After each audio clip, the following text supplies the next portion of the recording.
하나님 말씀 사무엘하 3장 31절로 32절까지 말씀을 보도록 하겠습니다.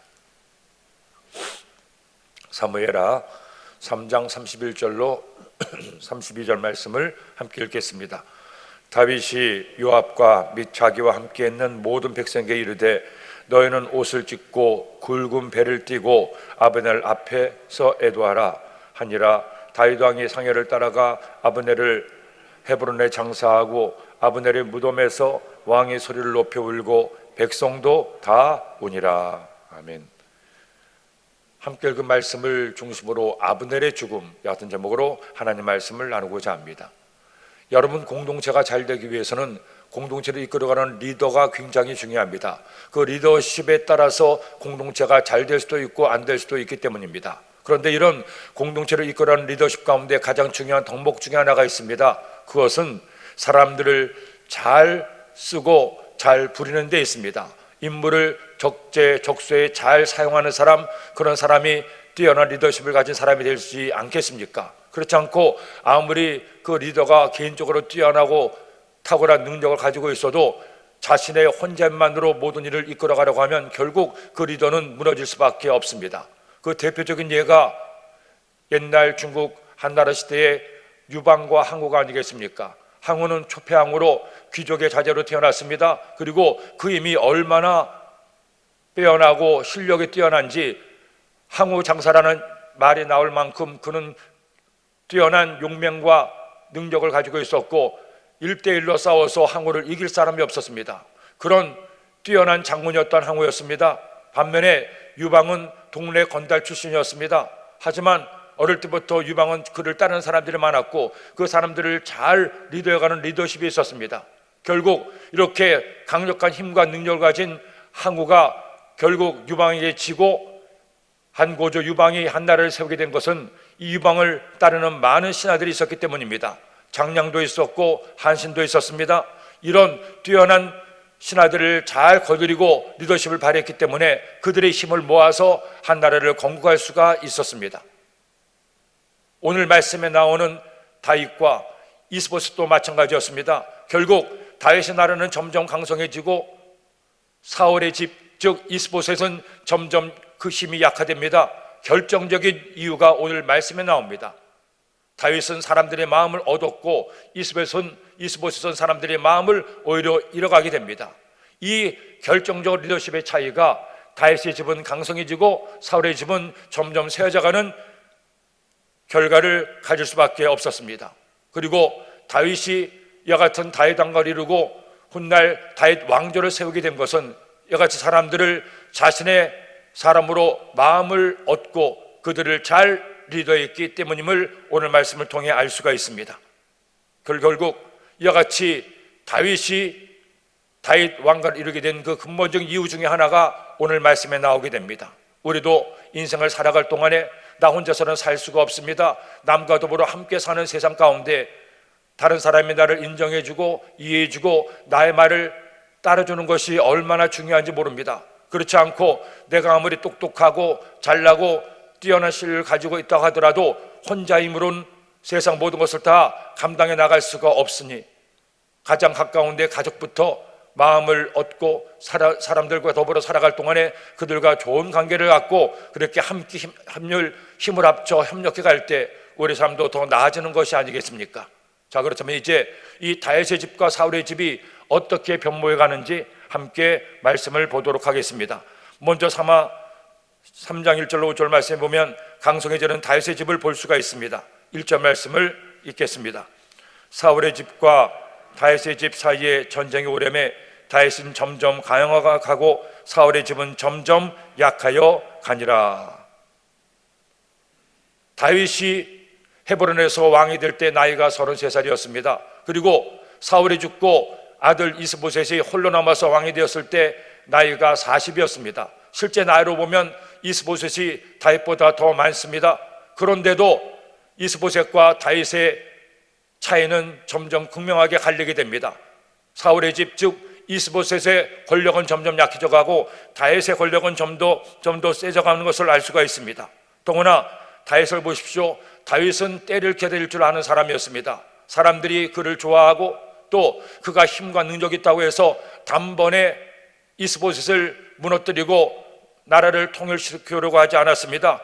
먼저는 백성들의 마음을 얻는 것이 중요하고 모든 것이 자연스럽게 자신에게 권력이 올 때까지 기다릴 줄 아는 다윗의 인내심을 오늘 말씀을 통해 볼 수가 있습니다. 서둘러 전쟁을 하거나 상대방을 쳐서 멸하라고 하지 않습니다. 그렇게 때를 기다리니 그 때가 다윗에게 점점 가까이 오는 것을 볼 수가 있습니다. 그리고 이처럼 사울의 집과 다윗의 집 각각 나라가 나뉘어 서서 이제 시간이 지나면서 점점 한쪽은 기울어지고 한쪽은 점점 더 강성해지는 모습을 보게 됩니다. 다윗은 이와 같이 이제 한 유다 지파의 왕이 되었을 뿐 아니라 그의 가문도 일어서게 됩니다. 다윗의 아들들의 이름이 2절 5절 말씀에 나옵니다. 함께 읽겠습니다. 다윗이 헤브론에서 아들들을 낳았을 때 맏아들은 암논이라 이스라엘 여인 아히노암의 소생이요 둘째는 길라압이라 갈멜 사람 나발의 아내였던 아비가일의 소생이요 셋째는 압살롬이라 그술왕 달메의 딸 마아가의 아들이요 넷째는 아도니아라 학기세의 아들이요 다섯째는 스바다랴 아비달의 아들이요 여섯째는 이드로람이라 다윗의 아내 에글라의 소생이니 이들은 다윗이 헤브론에서 낳은 자들이라.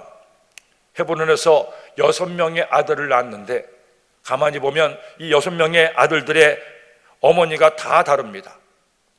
다윗이 왕권을 잡고 나서 자연히 그 당시 사회에서 이 왕권을 가진 다윗에게 줄을 대고 연을 대고 정략적으로 결혼을 하게 됩니다. 그래서 6명의 아내들에게서 6명의 아들이 나오는데 이 6명의 아들들 가운데 몇 명의 왕자들은 앞으로 우리가 눈여겨봐야 될 왕자들이 있습니다. 조선시대에도 왕자의 난이 있는가 하면 이 다윗시대에도 역시 왕자의 난이 있었고 이 권력을 잡기 위해서 왕자들끼리 싸우고 다투고 심지어 아들이 아버지 다윗을 배신하는 반란까지 일으키게 됩니다. 이와 같은 과정을 통해서 결국 다윗이 그 왕가를 이루는데 어떤 일들이 일어나는가를 말씀을 볼 수가 있습니다. 이와 같은 다윗의 가문을 통해서도 또 오늘 말씀에 나오는 압살롬이나 암논 같은 왕자들을 통해서 새삼 느끼게 되는 것은 권력의 무상함입니다. 이 사람이 권력을 잡기 위해서 얼마나 아둥바둥 노력하고 애를 쓰는지 그 같은 모습들을 보면서 정말 권력이 뭘까 하는 생각을 하게 됩니다. 요즘도 이제 국회의원 선거가 4월달이 있어서 벌써부터 출사표를 던지는 사람들도 있고 정계가 요동을 치고 있습니다. 새삼 그런 걸 보면서 권력이 얼마나 좋으면 저렇게 권력을 얻기 위해서 노력을 하고 또 저렇게 아둥바둥 살까 하는 생각을 하게 되죠. 요즘 남산의 부장들이라는 영화가 큰 인기를 끈다고 하는데 지난번에도 말씀을 드린 것처럼 그 영화의 내용은 박정희 대통령의 암살 사건을 모티브로 하는 것이 아니겠습니까? 우리가 다 아는 것처럼 그 당시 결국 박정희 대통령이 1979년 10월 26일 날 암살을 당한 근본적인 이유가 뭡니까? 그가 가까이 데리고 있었던 두 권력의 축이 있었습니다. 김재규와 경호실장 차시철이 있었는데 1974년 8월 15일 날 우리나라 지하철이 처음 개통되던 그날에 유경수 여사가 암살을 당하고 말았습니다. 그때 이후로 아내를 잃은 슬픔과 또 아내가 총위에 죽어간 것 때문에 점점 경호실의 힘이 강해지고 입김이 세졌습니다. 그러다 보니 경호실장에게 많은 권력이 이동되고 여기서 결국 실제로 제2인자였던 김재규 정보부장이 자신의 권력을 잃을까 두려워해서 결국 이와 같은 암살 사건이 벌어지고 말았습니다. 원래는 이 박정희 대통령이 굉장히 인물을 잘 써서 용병술의 달인이라고 했는데 그의 말년에 그것을 제대로 하지 못해서 결국 그는 비참한 최후를 맞이하게 됩니다. 한국 현대사에 나타나는 이와 같은 권력의 쟁투나 암투를 보면서도 권력의 무상함이나 권력의 무서움을 새삼 느끼게 됩니다. 지난번에도 말씀드린 것처럼 우리나라 대통령들의 말로가 참 안 좋은데도 여전히 이와 같이 그 권력을 얻기 위해서 저렇게 노력하는 사람들을 보면서 새삼 권력의 무서움을 느끼기도 하는데 이것은 지금 이 시대뿐 아니라 역사적으로 어느 권력이든지 다 동일함을 알 수가 있습니다. 이 다윗의 집도 마찬가지였습니다. 사울의 집도 마찬가지였습니다. 3000년 전 이스라엘에도 사람들의 삶을 움직일 수 있는 권력을 가지고 있다 보니 이 권력 때문에 많은 다툼과 싸움이 있음을 우리가 알게 됩니다. 자, 이렇게 돼서 다윗의 집은 강해져 가고 사울의 집은 점점 약해져 가는데 어떻게 이와 같은 일이 계속 일어나게 되는지 계속 보도록 하겠습니다. 6절로 21절 말씀에 이스보셋과 아브넬의 불화가 있음을 보게 됩니다. 6절로 7절 말씀, 사울의 집과 다윗의 집 사이에 전쟁이 있는 동안에 아브넬이 사울의 집에서 점점 권세를 잡으니라. 사울에게 첩이 있었으니 이름은 리스바요 아야의 딸이더라. 이스보셋이 아브넬에게 이르되 내가 어찌하여 내 아버지의 첩과 통관하였느냐 하니, 이스보셋이 왕이 되기까지 결정적인 역할을 한 신하가 아브넬이었습니다. 아브넬은 사울의 총애를 받기도 했고 또 사울의 집안이 결단날 때 살아남은 유일한 맹장이기도 했습니다. 그가 이스보셋을 왕으로 삼고 사울에게 했던 충성과 의리를 지키기 위해서 살아갔죠. 하지만 이 이스보셋은 왕의 이와 같은 리더십을 가지고 있지 못했습니다. 한 명이 있었던 아브넬을 잘 이끌고 아브넬의 마음을 얻어야 되는데 아브넬의 마음을 얻기는커녕 오히려 아브넬을 그가 놓치게 됩니다. 그 일이 사울에게 첩이 있었는데 리스바라는 첩이 있었습니다. 그런데 이스보셋이 실제로 그랬는지 아니면 풍문이었는지는 모르지만 그 아브넬에게 아버지의 첩과 통관했다고 책망하는 내용이 오늘 말씀에 나옵니다. 이것이 아브넬에게 큰 명예를 실추시키는 말이 되었고 아브넬이 이스보셋을 떠나는 결별을 통보하게 되는 이와 같은 이유가 됩니다. 8절로 11절 말씀 읽겠습니다. 아브넬이 이스보셋의 말을 매우 분하게 여겨 이르되 내가 유다의 계머리냐, 내가 오늘 당신의 아버지 사울의 집과 그의 형제와 그의 친구에게 은혜를 베풀어 당신을 다윗의 손에 내주지 아니하였거늘 당신이 오늘 이 여인에 관한 허물을 내게 돌리는도다. 여호와께서 다윗에게 맹세하신 대로 내가 이루게 하지 아니하면 하나님이 아브넬에게 벌 위에 벌을 내리심이 마땅하니라. 이 맹세는 곧 이 나라를 사울의 집에서 다윗에게 옮겨서 그의 왕위를 단해서 브엘세바까지 이스라엘과 유다에 세우리라 하신 것이니라 하매 이스보셋이 아브넬을 두려워하여 감히 한마디도 대답하지 못하니라. 아브넬이 이스보셋을 왕으로 세우고 그리고 그를 따랐던 것은 사울에 대한 충성심과 또 사울의 집에 대한 의리 때문이었습니다. 오늘 말씀에 나오는 것처럼 이 아브넬 역시 하나님께서 다윗을 이스라엘의 왕으로 세우시고 기름 부음을 알았습니다. 그럼에도 사울에 대한 의리 때문에 이스보셋을 왕으로 삼고 그를 이끌어 왔는데 이스보셋이 함부로 자신을 이렇게 모욕하니 이것을 견딜 수가 없었습니다. 결국 이와 같은 이스보셋의 경솔함이 하나 남은 아브넬의 마음마저 빼앗기게 되는 경우를 가져오게 됩니다. 결국 이와 같이 사울의 첩과 통관했다는 것은 자신을 깔본 것이라고 생각했고 아브넬은 마음을 바꾸게 됩니다. 그래서 다윗을 왕으로 세울 것을 왕에게 직접 통보하게 됩니다. 12절 말씀, 아브넬이 자기를 대신하여 전령들을 다윗에게 보내어 이르되 이 땅에 누구의 것입니까? 또 이르되 당신은 나와 더불어 언약을 맺사이다. 내 손이 당신을 도와 온 이스라엘이 당신에게 돌아가게 하리이다 하니, 이 아브넬이 얼마나 격노했던지, 이 말이 얼마나 이 아브넬을 뼈아프게 모욕을 했던지, 이 아브넬은 또 이 말씀을 보면 결단력이 대단한 것 같습니다. 바로 다윗에게 전령을 보내서 다윗에게 손을 내밀게 되죠. 그러자 다윗이 그에게 한 가지를 요구합니다. 미가를 보낼 것을 요구하게 됩니다. 13절로 16절 말씀, 다윗이 이르되 좋다, 내가 너와 언약을 맺거니와 내가 내게 한 가지를 요구하노니 나를 보러 올 때에 우선 사울의 딸 미가를 데리고 오라. 그리하지 아니하면 내 얼굴을 보지 못하리라 하고, 다윗이 사울의 아들 이스보셋에게 전령들을 보내 이르되 내 처 미가를 내게로 돌리라. 그는 내가 전에 블레셋 사람의 표피 100개로 나와 정원한 자니라 하니 이스보셋이 사람을 보내 그의 남편 라이스의 아들 발디엘에게서 그를 빼앗아 오매 그의 남편이 그와 함께 오되 울며 바후람까지 따라왔더니 아브넬이 그에게 돌아가라 하매 돌아가니라. 아브넬이 다윗에게 손을 내밀자 다윗은 아브넬에게 한 가지를 요구합니다. 이전에 빼앗겼던 사울의 딸 미갈을 데리고 오라는 것이죠. 이렇게 아브넬에게 지령을 내리고 또 공식적으로 이스보셋에게 사람을 보내서 미갈을 자신에게로 보내라고 요구하게 됩니다. 이렇게 이중으로 얘기하면서 결국 아브넬과 이스보셋이 이 다윗의 청을 들어주게 되고 사울의 딸이었던 미갈을 다윗은 다시금 데려오게 됩니다.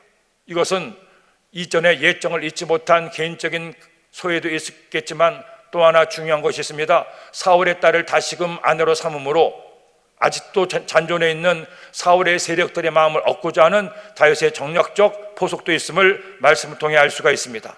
여하튼 이 약한 요구로 인해서 이 미갈과 함께 살던 남편 발디엘은 무슨 죄입니까? 오늘 말씀해 보니까 그의 남편이 미갈과 함께 오되 울며 바후림까지 따라왔더니 한참 정붙이고 살던 아내를 하루쯤에 또 빼앗기게 됩니다. 고대 사회에서 정략 결혼이 많이 있었다고 하지만 이렇게 어떤 권력을 위해서 아내마저 빼앗기니 아마 그도 대단히 불행한 남자가 아니냐는 생각을 하게 됩니다. 결국 이와 같은 과정을 통해서 아브넬이 다윗의 편에 서게 됩니다. 17절로 21절 말씀. 아브넬이 이스라엘 장로들에게 말하여 이르되 너희가 여러 번 다윗을 너희의 임금으로 세우기를 구하였으니 이제 그대로 하라. 야훼께서 이미 다윗에 대하여 말씀하시기를 내가 내 종 다윗의 손으로 내 백성 이스라엘을 구원하여 블레셋 사람의 손과 모든 대적의 손에서 벗어나게 하리라 하셨음이니라 하고 아브넬이 또 베냐민 사람의 귀에 말하고 아브넬이 이스라엘과 베냐민의 온 집이 선하게 여기는 모든 것을 다윗의 귀에 말하려고 헤브론으로 가니라. 아브넬이 부하 20명과 더불어 헤브론에 이르러 다윗에게 나아가니 다윗이 아브넬과 그와 함께한 사람을 위하여 잔치를 배설하였더라. 오늘 말씀의 21절까지 말씀 보겠습니다. 아브넬이 다윗에게 말하되 내가 일어나가서 온 이스라엘 무리를 내 주 왕의 앞에 모아 더불어 언약을 맺게 하고 마음에 원하는 대로 모든 것을 다스리시게 하리이다 하니 이에 다윗이 아브넬을 보내매 그가 평안히 가니라. 아브넬은 대단히 결단력과 실체력이 있는 사람이었습니다. 이스보셋과 결별한 다음에 바로 사절을 보내서 다윗에게 손을 내밉니다. 그리고 다윗의 요구대로 사울의 딸이었던 미갈을 다윗에게 보내는데 결정적 역할을 하게 됩니다. 그리고 이렇게 사람만 보낸 것이 아니라 미갈만 보낸 것이 아니라 그가 직접 항복의 사자로 다윗에게 갑니다.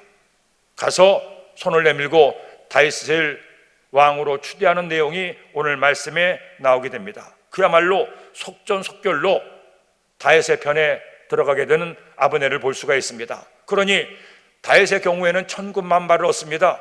이제까지 나라가 둘러 나뉘어져서 허울뿐인 왕이었던 이스보셋을 아브넬이 지키고 있었는데 그야말로 한번 싸워보지도 않고 온 나라를 통일시키는 야 같은 기회를 얻게 된 것이었죠. 얼마나 다윗의 편에서 보면 기분 좋고 좋은 일이겠습니까? 그런데 이런 다윗의 기쁨에 죄를 끼얹는 사건이 말씀에 나옵니다. 그것은 요압이 아브넬을 살해하게 됩니다. 치열한 권력의 암투와 쟁투가 생겨나게 됩니다. 요압이 먼저 다윗에게 아브넬을 경계할 것을 말합니다. 22절로 25절 말씀. 다윗의 신복들과 요압이 적군을 치고 크게 노력한 물건을 가지고 돌아오니 아브넬은 이미 보냄을 받아 평안히 갔고 다윗과 함께 헤브론에 있지 아니한 때라. 요압 및 요압과 함께한 모든 군사가 돌아오매 어떤 사람이 요압에게 말하여 이르되 넬의 아들 아브넬이 왕에게 왔더니 왕이 보냄에 그가 평안히 갔나이다 하니 요압이 왕에게 나아가 이르되 어찌하심이니이까? 아브넬이 왕에게 나아왔거늘 어찌하여 그를 보내 잘 가게 하셨나이까? 왕도 하시려니와 넬의 아들 아브넬이 온 것은 왕을 속임이라. 그가 왕이 출입하는 것을 알고 왕이 하시는 모든 것을 알려 함이니이다 하고. 이 요압은 다윗의 신복이었고 다윗 왕가의 장군이었지만 아브넬에게 원한이 있었습니다. 지난번 전투에서 요압의 막내가 그만 아브넬에게 살해당하고 말지 않았습니까? 그래서 아브넬하면 이를 갈고 있었는데 이 아브넬이 다윗과 손을 잡고 항복을 하고 다윗을 이스라엘 왕으로 인정하겠다고 하니 사적으로는 원수였던 아브넬과 함께 할 수가 없었고 또 공적으로도 자신의 권력이 아브넬에게로 옮길까 두려워했던 요압이 이와 같이 다윗에게 아브넬을 이간하는 겁니다.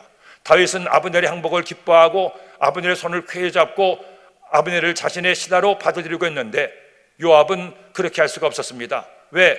자신의 자리가 위태해질까 염려했기 때문입니다. 결국 이 요압이 일을 치르게 됩니다. 아브넬을 죽이게 되죠. 26절로 27절 말씀. 이에 요압이 다윗에게서 나와 전령들을 보내 아브넬을 쫓아가게 하였더니 시라 우물가에서 그를 데리고 돌아왔으나 다윗은 알지 못하더라. 아브넬이 헤브론으로 돌아오매 요압이 더불어 조용히 말하려는 듯이 그를 데리고 성문 안으로 들어가 거기서 배를 찔러 죽이니 이는 자기의 동생 아사엘의 피로 말미암음이더라. 사실 아브넬은 아사엘을 죽이러 가지 않았습니다. 요압을 봐서 그냥 아사엘을 보내려고 했습니다. 하지만 아사엘이 공적을 쌓기 위해서 덤벼들었다가 결국 아브넬에서 죽음을 당하게 됩니다. 이것을 요압은 결코 잊을 수가 없었습니다. 요압을 가만히 보면 요압은 굉장히 집요하고 잔인한 성격을 가지고 있음을 알 수가 있습니다. 또 권력욕의 화신이라 나중에는 다윗 왕까지 위협하고 다윗의 말을 정면으로 이처럼 듣지 않고 위배해서 아브넬도 죽일 뿐 아니라 나중에 더 큰 죄까지 짓게 됩니다. 결국 이 요압도 자신의 핏값을 받아 그 집안이 멸망하게 되는데 아직은 이 요압이 이렇게 자신의 힘으로 다윗이 명하지 않은 아브넬을 몰래 데리고 와서 그것도 다윗의 명으로 속여서 데려오지 않았겠습니까? 그리고 아사엘을 죽입니다. 이 사실을 다윗이 듣고 그 죄는 자신에게 있지 않음을 이렇게 선포하게 됩니다. 28절 30절 말씀. 그 후에 다윗이 듣고 이르되 내래 아들 아브넬의 피에 대하여 나와 내 나라는 야훼 앞에 영원히 무죄하니 그 죄가 요압의 머리와 그의 아버지 온 집으로 돌아갈지어다. 또 요압의 집에서 백탁병자나 나병 환자나 지팡이를 의지하는 자나 칼에 죽는 자나 양식이 떨어진 자가 끊어지지 아니할지로다 아니라 요압과 그의 동생 아비새가 아브넬을 죽인 것은 그가 기본 전쟁에서 자기 동생 아사엘을 죽인 까닭이었더라. 다윗이 요압이 아브넬을 죽였음을 듣고 분노합니다. 근데 요압이 워낙 막강한 권세를 가지고 있었기 때문에 왕이었던 다윗이었지만 요압을 징계하지를 못합니다. 단지 요압이 아브넬을 죽인 것에서 자신에게는 책임이 없음을 백성들에게 알게 하기 위해서입니다. 왜 그렇습니까? 아직도 아브넬을 따르고 사울의 집을 따랐던 많은 사람들이 있었기 때문입니다. 그런 사람들을 아브넬을 받아들임으로 자신의 편도로 할 수가 있었는데 요압이 자신의 권력을 위해서 아브넬을 죽인 겁니다. 그런 여기서 다윗이 되돌아가지 않으면 나라가 다시금 두동강이 날 위기를 만나게 됐습니다. 그래서 다윗은 요압이 아브넬을 죽였을 때 그 피가 자기에게 돌아가지 않도록 이렇게 먼저 선포하게 됩니다. 그리고 이 다윗의 뛰어난 리더십의 모습이 계속해서 31절로 39절 말씀에 나옵니다. 죽은 아브넬을 장사질하고 애도하고 안타까워하고 아파하는 다윗을 만날 수가 있습니다. 31절로 34절 말씀 읽겠습니다. 다윗이 요압과 및 자기와 함께 있는 모든 백성에게 이르되 너희는 옷을 찢고 굵은 배를 띠고 아브넬 앞에서 애도하라 아니라 다윗 왕이 상여를 따라가 아브넬을 헤브론에 장사하고 아브넬의 무덤에서 왕이 소리를 높여 울고 백성도 다 우니라. 왕이 아브넬을 위하여 애가를 지어 이르되 아브넬의 죽음이 어찌하여 미련한 자의 죽음 같은고 내 손이 결박되지 아니하였고 내 발이 착고에 채이지 아니하였거늘 불의한 자식의 앞에 엎드러진 같이 내가 엎드러졌도다 하매 온 백성이 다시 그를 슬퍼하며 우니라. 아브넬은 백성들의 사랑을 받고 있던 장군이었습니다. 비록 사울이 죽고 나라가 둘로 쪼개졌지만 아브넬은 여전히 이스라엘 사람들이 존경하는 장군이었고 많은 공적이 있었습니다. 그런 장군이 다윗의 편에 서게 되고 이제 극적으로 나라가 하나 되려고 하는 그때 요압이 아브넬을 죽인 겁니다. 이때 다윗은 진심으로 아브넬을 애도하면서 그를 직접 장사 지내게 됩니다. 오늘 보니 너희는 옷을 찢고 굵은 배를 띠고 아브넬 앞에서 애도하라 하고 다윗이 직접 상해를 따라가서 왕이 무덤 앞에서 소리를 높여 웁니다. 다윗이 한때는 적이었던 아브넬 무덤 앞에서 통곡하며 우니 백성들 다 따라 운다는 겁니다. 뿐만 아니죠, 애가를 지어서 애도했다고 말씀에 나오고 있습니다. 다윗이 직접 노래를 지어서 아브넬의 죽음을 조문하고 애도하게 됩니다. 즉 내가 진심으로 아브넬을 사랑하고 아브넬과 함께 하려고 했는데, 그래서 나라를 평화로 이끌어 가려고 했는데 아브넬이 이처럼 안타깝게 죽게 되었다고 그는 애통하고 아브넬의 죽음과 무관함을 백성들 앞에서 보여주고 있는 것이죠. 다윗이 진심으로도 그렇겠지만 이와 같이 한때 적이었던 아브넬의 죽음을 애도하는 모습이 백성들에게 진심으로 다가오게 되었습니다. 1945년 8월 15일 날 우리나라가 해방하고 3년간의 미 군정 치하가 있었습니다. 그 3년 동안에 민주주의와 공산주의의 치열한 이데올로기 싸움이 이 남한 땅에서 있었습니다. 북한은 이미 김일성의 손아귀에 들어가서 공산 정권이 권력을 잡게 되었는데 이 남한에서는 아직도 공산주의가 처음에는 활발하게 활동을 했습니다.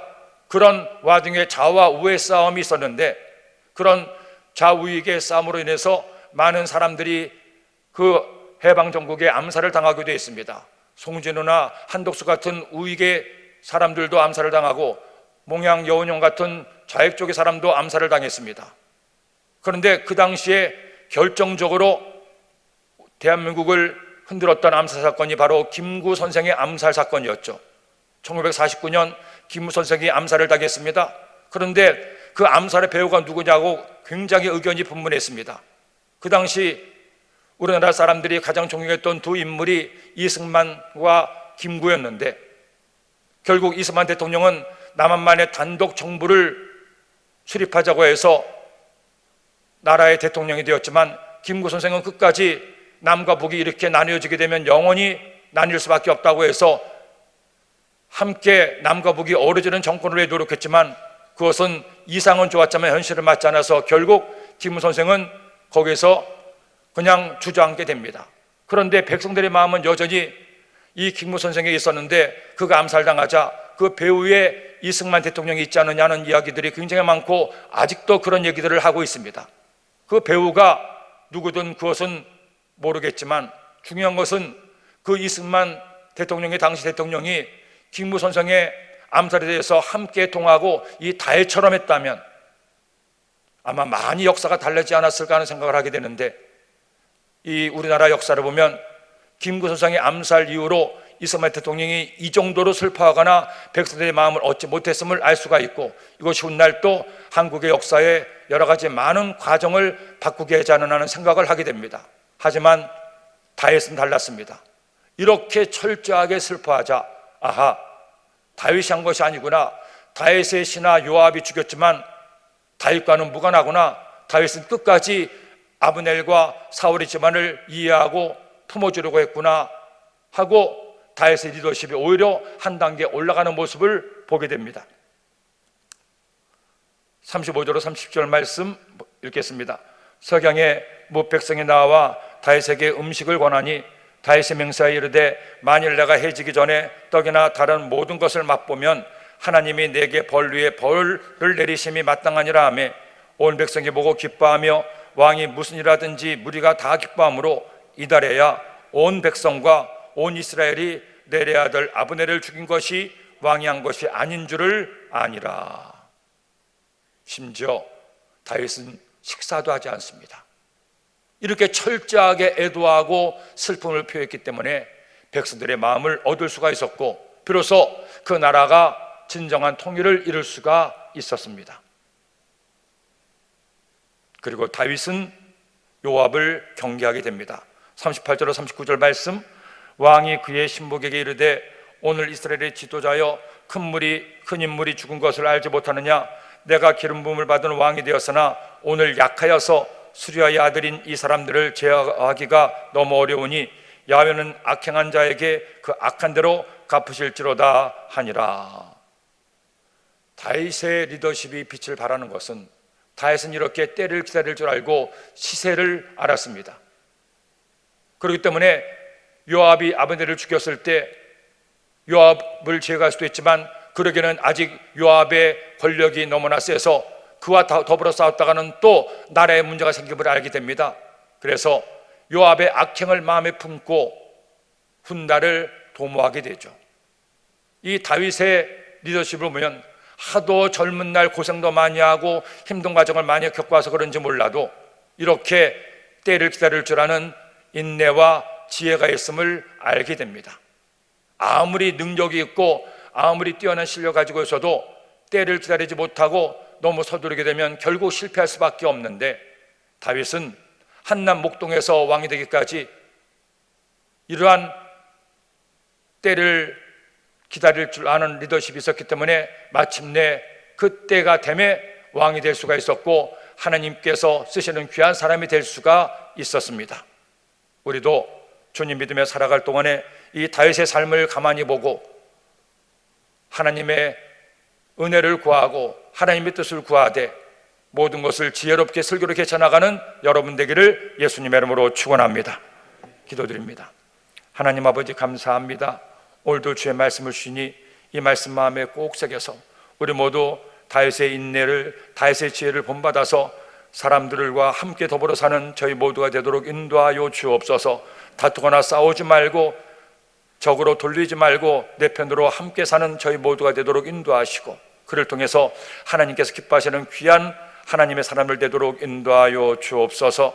오늘도 가지가지 문제를 가지고 나온 모든 성도님들마다 하나님의 은혜를 더하사 주께서 축복하여 주심으로 영혼이 잘된 같이 범사가 잘되며 강건한 복을 주시되 특별히 육체를 강건하게 하사 주 안에서 오늘도 행복한 하루 될 수 있도록 인도하여 주옵소서. 귀한 힘을 드린 손길마다 주님께서 갚아주시고 예물에 담긴 마음의 소원도 응답하여 주옵소서. 예수님의 이름으로 기도드립니다. 아멘.